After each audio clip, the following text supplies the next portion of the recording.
옛날 홍주에서 과거를 보러 가던 한 선비가 있었어요. 그의 이름은 한달문이라 했지요. 달문은 고지식하기로 이름난 인물이었어요. 비에 젖은 논두렁에도 책을 들고 앉아 있던 사람, 아침 달기 울기 전에 일어나 논어를 읽던 사람이었지요. 그런 달문은 더 넓은 학문을 넓히기 위해 한양으로 향하는 배에 몸을 실었어요. 헌데 바다는 그날따라 이상했지요. 바람은 불지도 않았는데 물결이 사납게 일렁였고 하늘은 멀쩡했는데 가까운 수평선엔 먹구름이 뒤엉켜 있었어요. 배는 오래 버티지 못했지요. 커다란 파도 하나가 덮치자 달무는 손에 들고 있던 책도 가죽 가방도 모두 놓친 채 깊은 바다 속으로 가라앉고 말았어요. 다음 기억은 희미한 햇살 아래 눈을 뜬 순간이었지요. 몸은 젖어 있었고 귓가엔 파도 소리와 낯선 새소리가 섞여 들려왔어요. 눈앞에 펼쳐진 건 조용한 해안, 그리고 그를 내려다보는 낯선 여인들의 모습이었지요. 이거 살아는 있네? 저 사내 어디서 떠밀려 온 걸까? 이 섬에 사내가 들어온 건 대체 몇 해만이람. 달문이 눈을 뜨고 주변을 보았을 땐 모두 여인이었어요. 모두 이상하리 많지 아름답고 몸선이 고운 선녀 같은 여인들이었어요. 달무는 자리에서 일어나려다 통증에 얼굴을 찡그렸어요. 여긴 어디요? 여인들은 그저 말없이 그를 바라보며 다들 경계 중이었어요. 달무는 간신히 몸을 일으켰지요. 하지만 허리에 찌르는 듯한 통증이 있었고 시야는 여전히 어지러웠어요. 그를 둘러싼 여인들은 한마디 말 없이 그를 바라보고 있었지요. 바람에 흩날리는 옷자락이 이상하게도 낯설었어요. 그 옷들은 마치 선녀가 하늘에서 입고 내려온 듯 하늘하늘 거리는 한 번도 본 적 없는 비단이었어요. 달무는 그 눈앞의 모습이 꿈인지 현실인지 분간이 되지 않았어요. 혹시 여기 근처에 어촌이 있는 것이오? 나는 무태서 떠밀려 왔소이다. 한참을 말이 없던 여인들 가운데 이 섬의 수장으로 보이는 여인이 말했어요. 어딘가 서늘해 보이는 여인이었어요. 말은 통하네요. 이 섬에 사내가 발을 디딘 건 아주 오랜만이에요. 달무는 문득 자신이 어딘가에 잘못 들어온 것이 아닐까 마음속으로 그렇게 중얼거렸지요. 나는 그저 배가 뒤집혀 바다에 빠졌소. 의도한 것이 아니오. 이 섬이 어떤 곳인지도 모르고 왔소이다. 그 말에 여인들은 잠시 서로 눈을 마주쳤어요. 그리고 말없이 고개를 끄덕이더니 그를 조용히 따라오라는 듯 몸을 돌렸지요. 달무는 갈 곳이 없었기에 그 뒤를 따라갔어요. 걷는 동안에도 여인들은 아무 말이 없었지요. 그렇게 도착한 곳은 작은 마을처럼 생긴 곳이었어요. 기와집도 기둥도 없고 모두 초가처럼 풀로 엮은 지붕 아래에 조용히 놓인 집들이었어요. 놀랍게도 마을 전체엔 사내가 한 사람도 없었어요. 마을 한가운데 우물이 있었고 그 곁에서 바가지를 씻고 있던 여인이 달문을 보자 손을 멈추었어요. 그리고 다시 고개를 돌려 물속에 조용히 손을 담갔지요. 묘한 분위기를 내뿜는 곳이었어요. 자신이 들어온 곳이 단순한 외딴 섬이 아니라는 것, 그리고 이 마을 사람들이 오랫동안 무언가를 잊고 살고 있다는 기분이 들었지요. 저기, 혹시 그가 말을 꺼내려는 순간 그를 데려온 여인이 고개를 돌렸어요. 말은 나중에 하세요. 지금은 쉬는 게 먼저일 거예요. 달무는 그렇게 말 없는 마을의 빈 방 하나에 머물게 되었어요. 그리고 그날 밤 그는 처음으로 잠든 사이 누군가가 창 너머에서 그를 지켜보고 있었다는 것을 느꼈지요. 달무는 며칠째 마을 안에 머물고 있었어요. 몸의 통증은 조금씩 가셨지만 마음은 여전히 어지러웠지요. 사람들은 그를 해치지 않았지만 그렇다고 따뜻하게 대하지도 않았어요. 누가 먼저 말을 걸지도 않았고 필요한 물건은 방 앞에 조용히 두고 갔지요. 달문이 밖으로 나가면 여인들은 잠시 말하던 것을 멈추었고 등을 보인 채 조용히 돌아서곤 했어요. 이곳 사람들은 왜 저리도 말이 없소? 달문은 혼잣말처럼 중얼였지요. 책 속에서 보던 세상은 말로 통했고 예로 움직였는데 여전히 낯설고 신비로운 곳이었어요.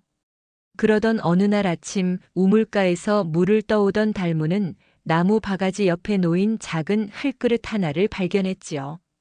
그 안엔 고운 붉은 가루 같은 것이 담겨 있었고 곁에는 종이에 쓴 글귀 하나가 놓여 있었어요.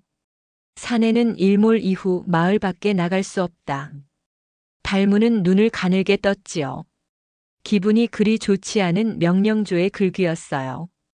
그날 저녁 달무는 조심스레 문 밖으로 나가 마을 경계에 놓인 돌무더기 언저리까지 걸어갔어요. 바닷바람이 불고 어둠은 빨리 찾아왔어요. 그런데 조용한 어둠 속에서 누군가 그를 지켜보고 있다는 느낌이 들었어요. 달무는 몸을 돌려 뒤를 바라봤지만 바람만 불어올 뿐 아무것도 보이지 않았어요. 하지만 그 순간 귓가에 속삭이듯 낮은 목소리가 들렸지요. 돌아가세요. 그대는 아직 이 섬을 알게 되면 위험해지실 거예요. 달무는 그 자리에 얼어붙어 버렸어요. 이곳은 단순히 여인들만 머무르는 섬이라고 하기엔 좀 섬뜩했어요. 그 다음 날 달무는 마을 우물 옆에 앉아 조용히 멍하니 하늘을 바라보고 있었지요. 그의 손엔 종이와 붓이 들려 있었고 작은 나무판 위에 무언가를 적고 있었어요. 이 섬은 분명 규율로 움직이는 곳이오. 헌데 그 규율을 정한 이는 누구이며 그 이유는 대체 무엇이오? 저기, 뭐 하세요? 낯선 목소리가 들려 뒤를 돌아보니 어제 그 목소리 해질 무렵 속삭이듯 말하던 여인이 이번엔 대낮의 모습을 드러냈지요. 그녀는 다른 여인들과는 분위기가 사뭇 달랐어요. 흐르는 천처럼 가벼운 옷자락이 바람에 날리며 어딘가 사람 같지 않은 느낌을 풍기기도 했어요. 그대는 어젯밤 맞아요. 해지고 마을 밖에 나가려 하는 것은 이 섬에서는 금기지요. 달무는 붓을 내려놓고 자세를 고쳐 앉았어요. 여기는 도대체 어떠한 곳이오? 어떻게 하면 나갈 수 있소? 여인은 한숨을 쉬었지요. 그러곤 조용히 말했어요. 이 섬에선 그 누구도 함부로 의문을 품어선 안 돼요. 그냥 그렇게 있으시면 되세요. 그대들은 그저 이유도 모른 채 따르고만 있단 말이오? 그게 우리에겐 가장 조용한 생존이었으니까요. 달무는 그 말을 듣고 입을 다물었지요. 그 순간 멀리서 급하게 달려오는 발소리가 들렸지요. 한 여인이 헐레벌떡 달려와 속삭이듯 여인에게 말을 전했어요. 정씨 마님이 그 사내를 마을 회당으로 부르셨어요. 지금 당장 오라 하셨어요. 그 말을 들은 여인은 눈빛을 굳히고 말했지요. 이제야 움직이시는군요. 달무는 어리둥절했지만 그들을 따라 나섰지요. 그리고 달무는 회당으로 들어갔어요. 평범한 회당 같아 보이지는 않았지요. 그는 그 문양들 속에서 할 수 없는 기이한 형상들을 보았고 그 순간 불현듯 느꼈어요. 이 섬에는 누군가 오래도록 감추어온 이야기가 있다는 것을. 회당은 마을 한가운데 가장 오래된 건물이었어요. 겉은 허름했지만 안으로 들어서자 묘한 기운이 감돌았지요. 달무는 문턱을 넘으며 왼쪽 벽에 새겨진 무늬를 힐끗 바라보았어요. 곡선으로 연결된 그 문양은 마치 바람이 흐르는 모양 같기도 했고 사람의 형상이 뒤엉킨 듯 보이기도 했지요. 그 안쪽에는 등불 하나 켜놓은 자리에 한 여인이 앉아 있었어요. 그녀가 바로 이 섬의 최고 연장자 정씨 마님이었지요. 강한 인상을 가지신 이 섬의 수장이었어요. 달문이 머리를 숙였지요. 인사를 올리오. 이 섬에선 낯선 자요. 정씨 마님은 고개를 끄덕이며 조용히 말했어요. 낯선 사람일수록 이 섬에선 말수가 적은 법이지요. 그 말에 달문은 머쓱한 듯 고개를 들었어요. 나는 그저 어쩌다 떠밀려 왔을 뿐이오. 이곳을 해치거나 바꾸려는 뜻은 없소. 하지만 이미 바뀌고 있지요. 그 말에 회당 안은 잠시 고요해졌어요. 섬은 아주 오랜 시간 하나의 질서로 유지돼 왔어요. 그 안엔 이유가 있었고 말하지 않아도 지켜야 할 것들이 있었지요. 달문은 조심스럽게 물었어요. 그 이유라는 것을 들을 수는 없겠소? 정씨 마님은 한참을 말이 없었어요. 등불 너머로 그림자가 길게 드리워지고 천장의 무늬들이 흔들리는 듯 보였지요. 그 이유는 말로 전해지는 것이 아니에요. 살다 보면 느껴지지요. 그리고 때가 되면 그대도 알게 될 거예요. 그 순간 회당 문 밖에서 속삭이듯 갈라지는 목소리가 들려왔어요. 왜 저 사내에게 기회를 주시나요? 예전에도 그랬잖아요. 사내가 들어올 때마다 무너졌어요. 달무는 소리나지 않게 숨을 삼켰지요. 그 말은 분명 이 섬에 자신보다 먼저 들어왔던 사내가 있었다는 뜻이었어요. 정씨 마님은 조용히 고개를 저으며 말했어요. 아직은 쫓아내기엔 너무 섣부르니 기다려보거라. 그 말 한마디에 회당 안에 흐르던 공기가 조금 바뀌었지요. 그날 밤 달무는 자신이 잠든 방 천장에 새겨진 문양이 회당에서 본 것과 똑같다는 것을 알아차렸어요. 며칠 뒤 마을엔 갑작스러운 일이 닥쳤지요. 밤새 몰아친 바람과 비에 마을 서쪽 논둑이 무너져 내린 것이었어요. 물이 들이쳐요. 빨리 막아야 해요. 이러다 고랑까지 넘치겠어요. 여인들은 허둥지둥 뒷마당에서 집단과 돌덩이를 모아두길 막으려 했지만 이미 땅은 질퍽하게 꺼져 있었지요. 마을 여인들의 손으론 역부족이었어요. 그 소식을 들은 달무는 입고 있던 도포를 벗어 던지고 바로 달려나갔어요. 길을 비켜주시오. 책이나 읽는 선비님이 이걸 어찌하신답니까? 나는 이럴 땐 책보다 삽을 쥘 줄 아는 사람이오. 여인들은 그를 말리지 않았지만 그 눈빛 속엔 여전히 경계심이 깃들어 있었지요. 달무는 맨손으로 진흙을 퍼올리고 허리춤까지 물이 차오른 고랑 안으로 들어갔어요. 돌을 옮기고 짚을 다져 넣으며 땀과 흙이 뒤섞인 얼굴로 묵묵히 물길을 막아냈지요. 그 모습을 누군가가 조용히 지켜보고 있었어요. 바로 며칠 전 우물가에서 그와 말을 나누었던 그 여인이었지요. 그녀는 여느 여인들과 달린을 혼자였고 마을 규칙에도 조금은 삐딱하게 구는 구석이 있었어요. 사람들은 그녀를 유하라 불렀지요.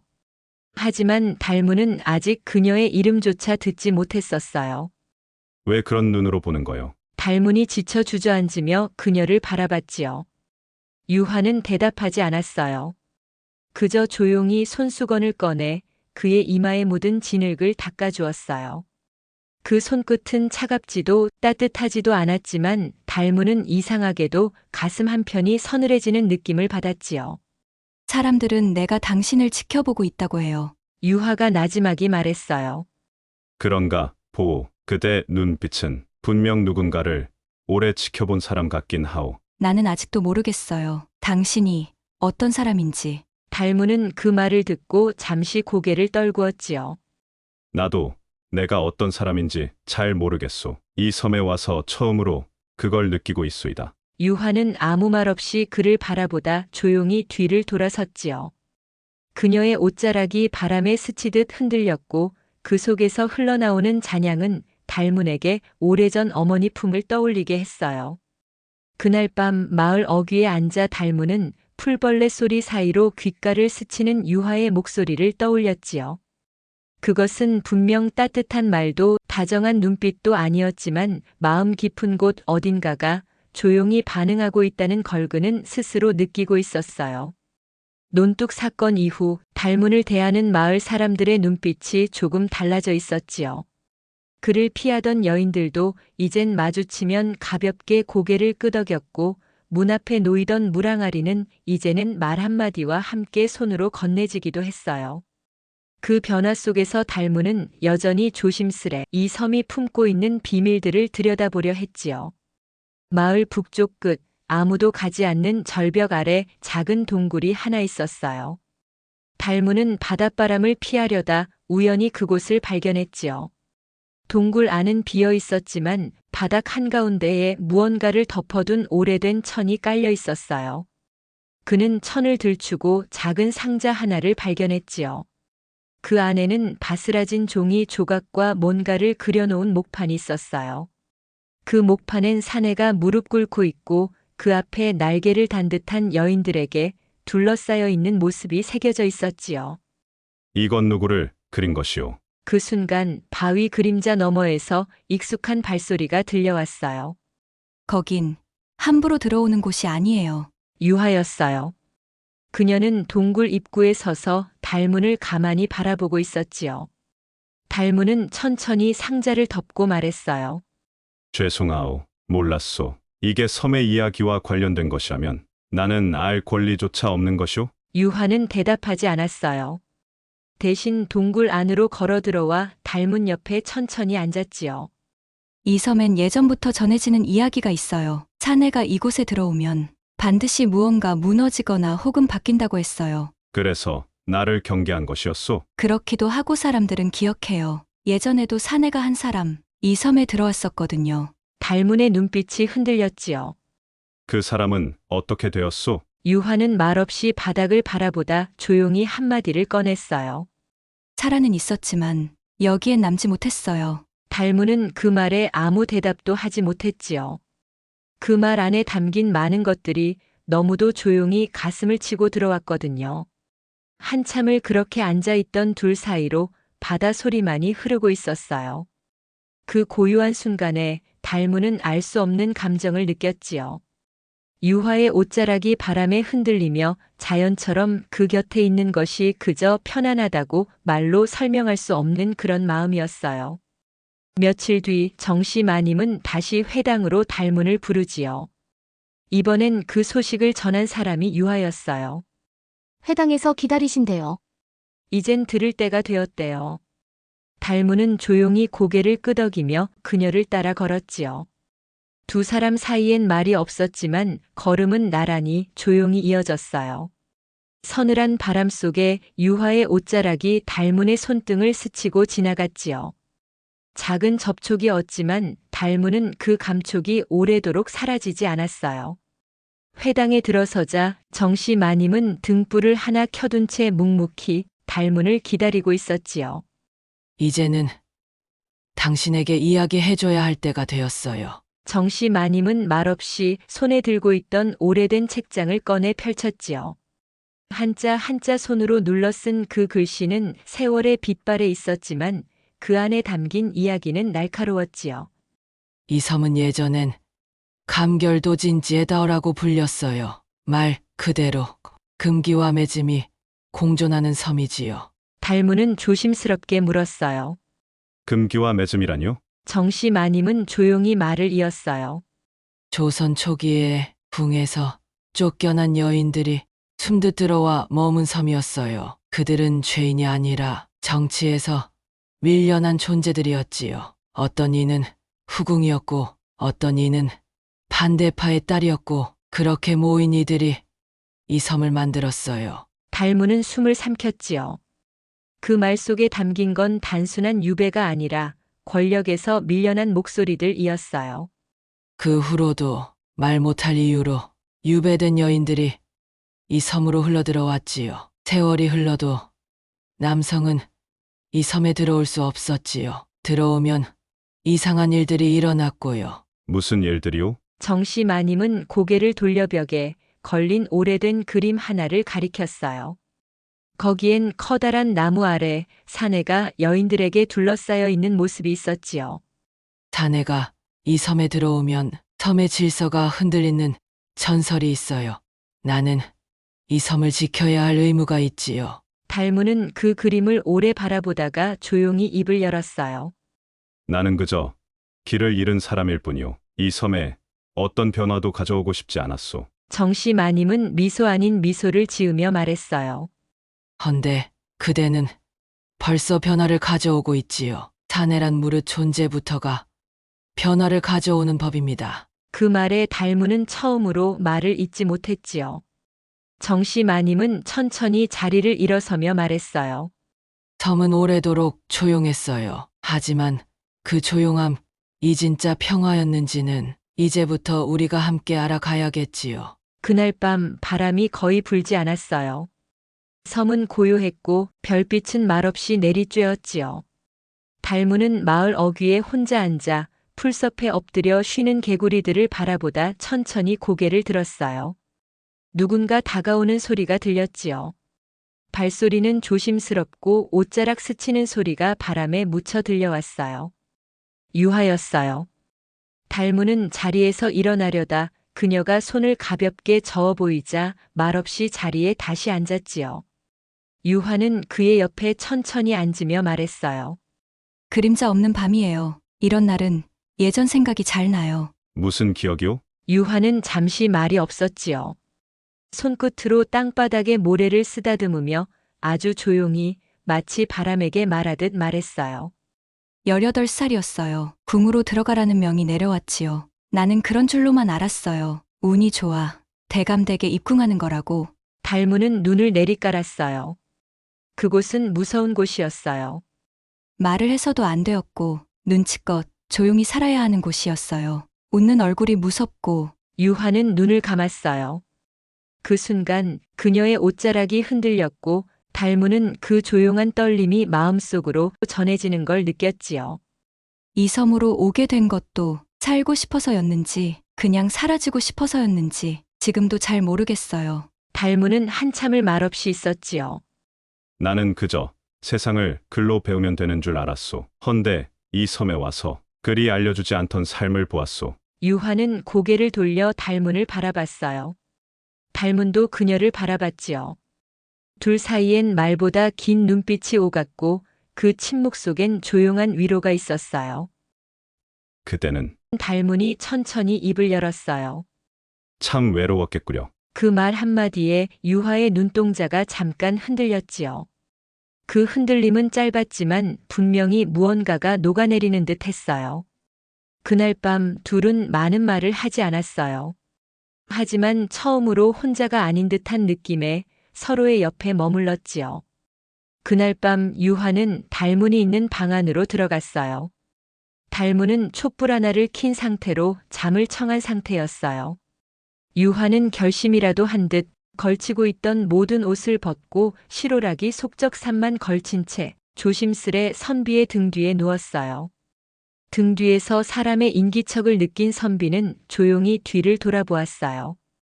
유화는 눈을 감은 채 가슴골이 훤히 비치는 옷을 거의 풀어 헤치다시피 한 채 조용히 선비를 바라보았어요. 저는 어차피 선비님 말고는 남자를 볼 일이 더 이상 없지요. 그렇게 유화는 말을 마친 뒤 남은 옷들을 조심스레 다 벗었어요. 선비님께는 어떻게 들릴지 모르겠지만 전 늘 한 번쯤은 사내에게 제 몸을 보여주고 싶단 생각을 했어요. 여인으로 태어나 한 번쯤은 사내에게 사랑받고 싶단 생각도 했고요. 속세를 버리겠다고 스스로 다짐은 했으나 전 아직 아닌가 봅니다. 달문의 방에선 어느 때보다 조용하고 뜨거운 열기가 느껴졌지요. 유화와의 대화가 있던 다음 날부터 마을 안의 공기는 조금씩 달라졌었어요. 누구도 크게 말하지 않았지만 여인들 사이엔 보이지 않는 긴장이 퍼지고 있었지요. 그 사내, 이제 마을에 너무 익숙해진 거 아니에요? 유화가 요즘 말을 줄였어요. 그게 무슨 뜻인지 모르겠어요. 달무는 그런 기운을 느끼고 있었지만 모르는 척 지냈지요. 여전히 마을의 일손을 도왔고 담장이 무너진 집 앞에 조용히 돌을 쌓아 올리기도 했었어요. 그의 손길은 거들 뿐이었지만 그 손끝이 닿는 자리마다 묘하게 공기가 바뀌곤 했지요. 그렇게 섬에 있는 여인들 몰래 둘은 달빛 아래에서 더 과감한 사랑을 이어갔습니다. 그러던 어느 날 정씨 마님이 회당 앞에 사람들을 불러 모았어요. 마을 사람들 모두가 둥글게 자리를 잡았고 그 한가운데에 달문과 유화가 나란히 앉아 있었지요. 사람들의 시선은 조용했지만 날카로웠고 오래 잠들어 있던 감정이 다시 일어나려는 기운이었어요. 정씨 마님은 주위를 천천히 둘러본 뒤 입을 열었어요. 이 섬은 오랜 세월 침묵과 질서로 지켜져 왔었지요. 그 안에는 말하지 않아도 서로 알 수 있었던 약속이 있었고요. 하지만 요즘 그 조용함 속에 잔물결이 생기고 있어요. 누구도 탓하지 않겠어요. 다만 우리가 무엇을 지키고 싶었던 것인지 이제는 다시 물어야 할 때예요. 그때 마을의 여인 중 한 사람 단이가 자리에서 조심스레 일어섰어요. 늘 말수가 적던 이였기에 그녀의 목소리에 모두가 숨을 죽였지요.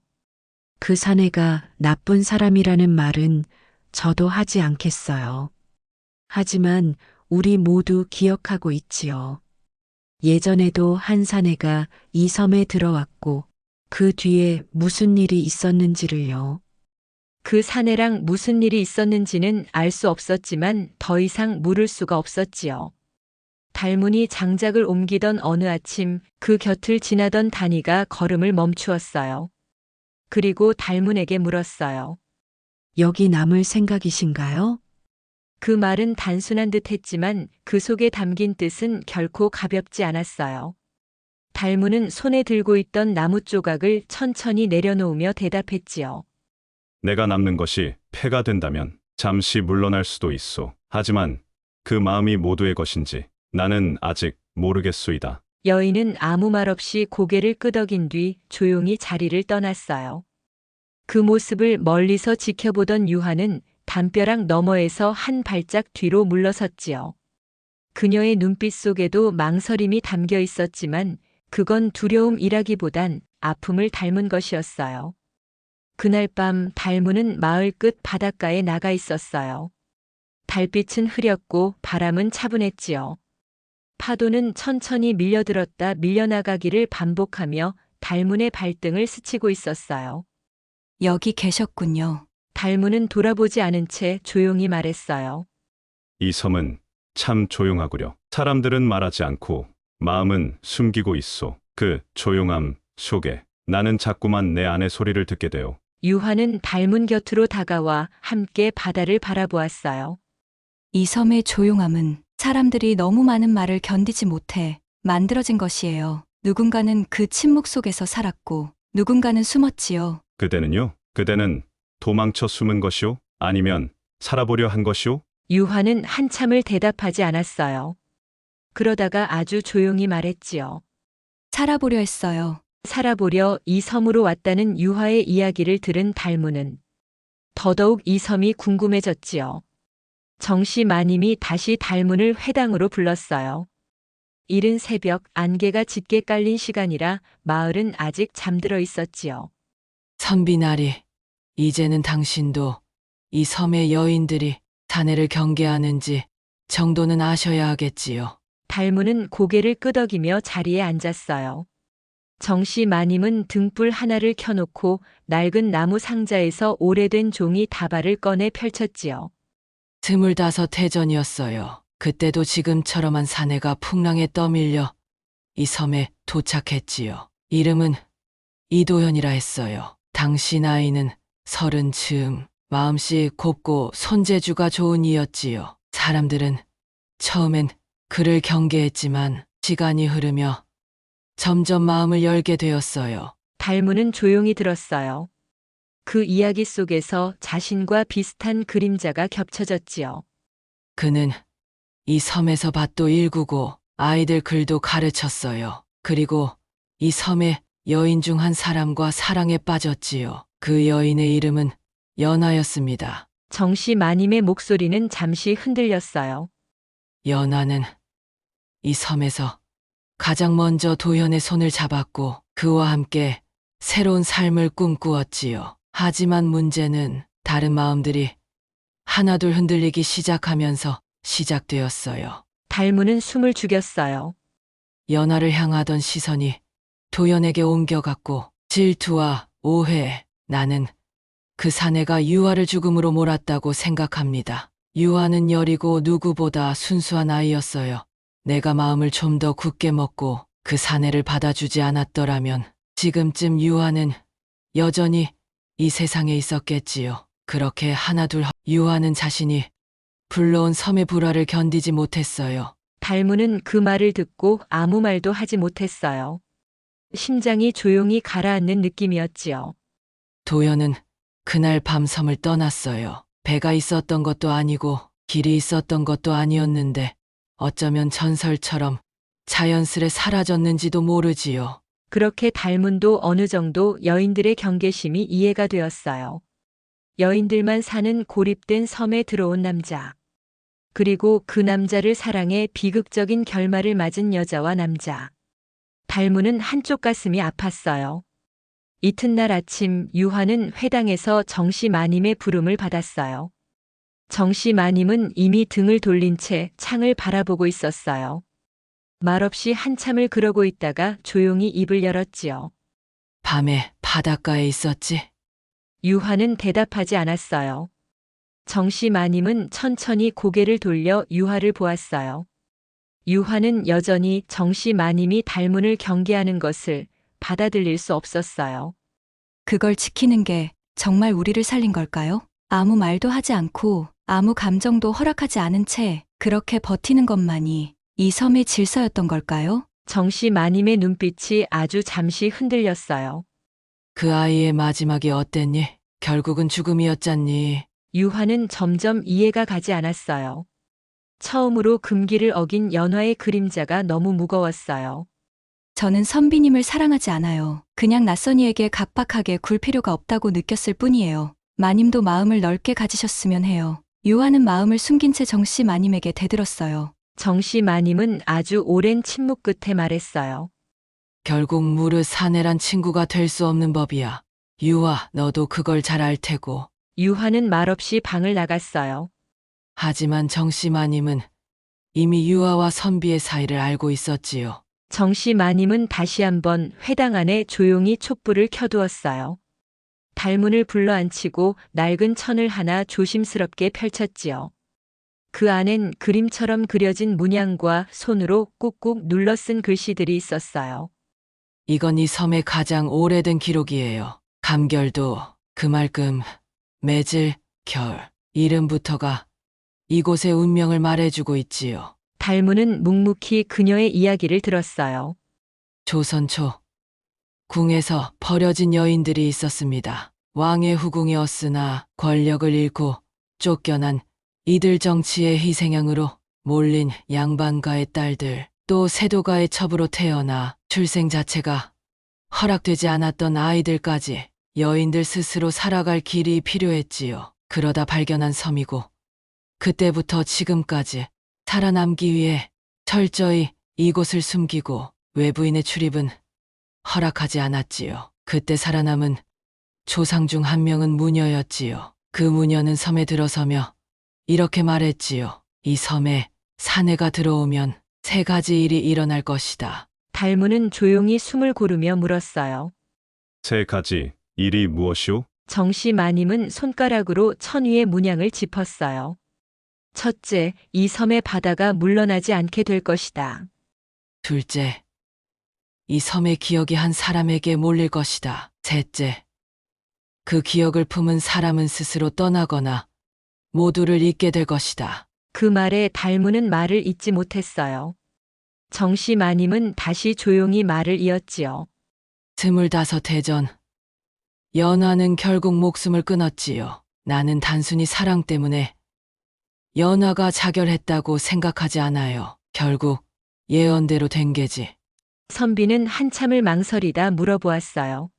그런데 이 섬엔 남자를 받지 않았으면 아이가 있지도 않았을 텐데 그리 긴 시간 동안 어찌 여인들이 끊이지 않고 이 섬에 있단 말이오? 모두가 이 섬에서 태어난 것이 아니요. 예전 조상들은 남자 없이도 잉태하는 법을 알고 있었다고는 하는데 나는 본 적이 없고 믿지도 않지요. 그저 떠돌고 집 잃은 여인들이 이 섬을 전설을 통해 전해들어 흘려 들어올 뿐이지요. 그만큼 바깥 세상은 아직도 여인들에겐 너무 모진 곳이라는 것이겠지요. 세상이 여인들에게 따뜻해진다면 그땐 비로소 이 섬도 사라지지 않겠소.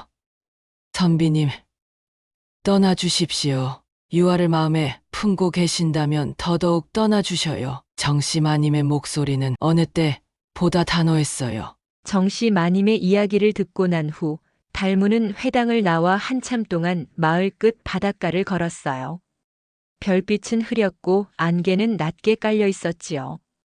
무언가 결심을 해야 할 것 같았지만 그때 조용한 발소리가 등 뒤에서 다가왔지요. 유하였어요. 정씨 마님께 무슨 이야기 들으셨어요? 그녀는 먼 바다를 바라보며 물었지요. 달문은 망설이다가 대답했어요. 감결도에 얽힌 전설, 그리고 연화라는 여인이 섬에 남자가 들어오면 안 되는 이유 모두 들었소. 유화는 아무 말 없이 고개를 끄덕였어요. 달문은 말을 이으려다 잠시 말을 삼켰어요. 나는 그 이야기를 들으며 이 섬에 남고 싶다는 생각을 했소. 그대가 있어서였고 그대의 삶을 조금이 남아 바꿔보고 싶었기 때문이오. 유화는 눈을 내리깔며 조용히 속삭였어요. 그런 생각이 가장 위험한 거예요. 누군가를 위해 남는다는 건 그 사람에게 짐이 되는 일이기도 해요. 달무는 그녀를 바라보며 묻지요. 그럼 그대는 내가 이 섬을 떠나기를 바라오? 유화는 바로 대답하지 않았어요. 대신 바다로 향한 길 위에 조용히 말했지요. 나는 이 섬에 남고 싶어서 남은 게 아니에요. 그저 세상이 나를 들이지 않으니 여기 머문 거예요. 그런 나를 보며 당신이 세상을 바꾸고 싶다고 생각한다면 그건 내가 살아온 이유를 더 깊게 만들어주는 일이겠지요. 달무는 그녀의 말을 가만히 되새겼어요. 그 순간 마음 깊은 곳에서 처음으로 섬 바깥을 떠올렸지요. 유화와 함께 머물고 싶은 마음은 여전했지만 세상이 변하지 않는다면 이 섬은 영원히 사라지지 않을 것이라는 사실도 함께 느꼈어요. 그대는 정말 강한 사람이오. 달문이 그렇게 말하자 유화는 작게 고개를 저었지요. 달문은 잠시 말을 멈추고 고민하는 듯 하더니 유화에게 조심스레 이야기했어요.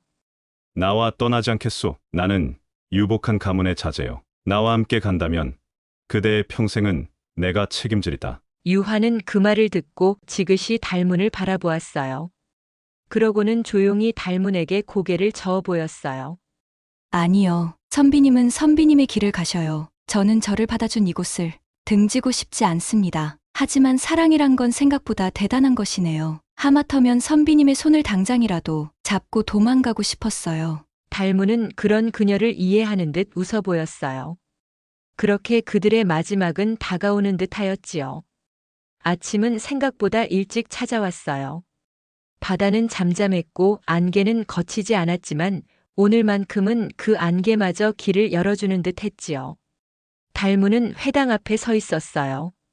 손에는 정씨 마님이 건넨 작은 보따리 하나, 안에는 마을 여인들이 정성껏 지어준 마른 떡과 유화가 남몰래 넣어두었다는 붉은 실 2타래가 들어있었지요.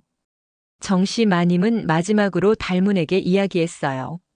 이 섬의 이야기를 품고 가주세요. 그리고 당신이 바라보게 될 세상에 우리가 남긴 말 없는 목소리를 작게나마 흘려주세요. 달문은 고개를 깊이 숙였어요. 이 섬에서 배운 것을 가슴속에 오래 담고 살아가겠수이다. 그가 뱃길로 향하려 할 때 마을길 어귀에 유화가 서 있었어요.